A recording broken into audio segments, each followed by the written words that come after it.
د پاکستان په ټولنه کې د نارینه‌و په پرتله د ښځو لپاره کاري فرصتونه کم دي. د دې ترڅنګ جنسیتي تبعیض هم په هره څانګه کې د ځای موندلو خنډ ګرځي. خو په ټوله کې داسې میرمنې هم شته چې د هر ډول کار کولو هوډ لري.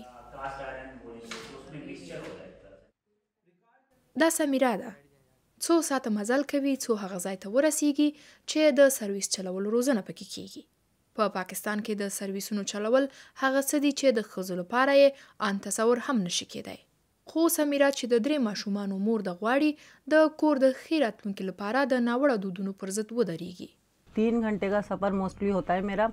تر کراچۍ زما سفر 3 ساعته وخت نیسي. زه له خپل کوره د دې لپاره نه یم راوتلی چې د خپلې کورنۍ مالي ملاتړ وکړم، بلکې د خپل هویت منل دي او هغه خلکو ته دا ویل دي چې وایي هیڅ څه نشي کولی بلکې هر څه کولی شو. د خدای شکر دی بایسیکل مې هم زده و او اوس موټر چلول هم زده کوم. بولا تا که تم کبھی کچھ نہیں کر سکتے. هیرا عرفان لوړې زده کړې کړي دي او هغه په خپله خوښه خپل ژوند تیرول غواړي. نو له دې کبله یې هوډ کړی چې د سرویس چلون main reason था वो मेरा शौक था और दूसरी बात ये اصلي علت یې زما شوق او دوهم دا چې په لومړي سر کې ما هم داسې فکر کاوه چې دا باید ونه کړم، خو بیا مې کورنۍ ملاتړ وکړ. داسې ډاډ یې راکړ چې باید ویې کړم، لکه څرنګه چې نارینه په دې برخه کې پرمختګ کولی شي ولې دې ښځې ونشي کولی، موږ هم کولی شو. निकल सकते हम भी कर सकते हैं. ریحانه شهزاد بیا غواړي له مالي پلوه پر ځان بسیا واوسي. هغه په دې اند ده چې په ټولنه کې راپورته کیدونکې پوښتنې د دې د لارې خنډ نشي ګرځېدای. دا بې تفاوته ده چې خلک څه وایي. زه به سرویس چلوم او د خپلې کورنۍ مالي ملاتړ به کوم. زه د خپلو ماشومانو راتلونکي ته ګورم.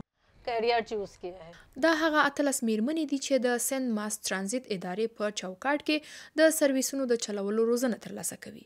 اصلي موخه یې په مالی ډول د ښځو پر ځان بسیا کول او په ټولنه کې د جنسیتي تبعیض له منځه وړل دي. पिंक बस के हवाले से कि पिंक बस आपने देखा होगा पिंक बस में सब सिर्फ डेडिकेटेड है ख़वातीन के लिए. तो उसमें تاسو پوهیږئ چې پینک بسونه یوازې د ښځو لپاره ځانګړي شوي دي. سفر کوونکي او خدمات وړاندې کوونکي یې ښځې دي خو یوازې چلوونکي نارینه دي. دې مفکورې له همدې ځایه سرچینه واخیسته چې دې کې باید ټولې ښځې واوسي.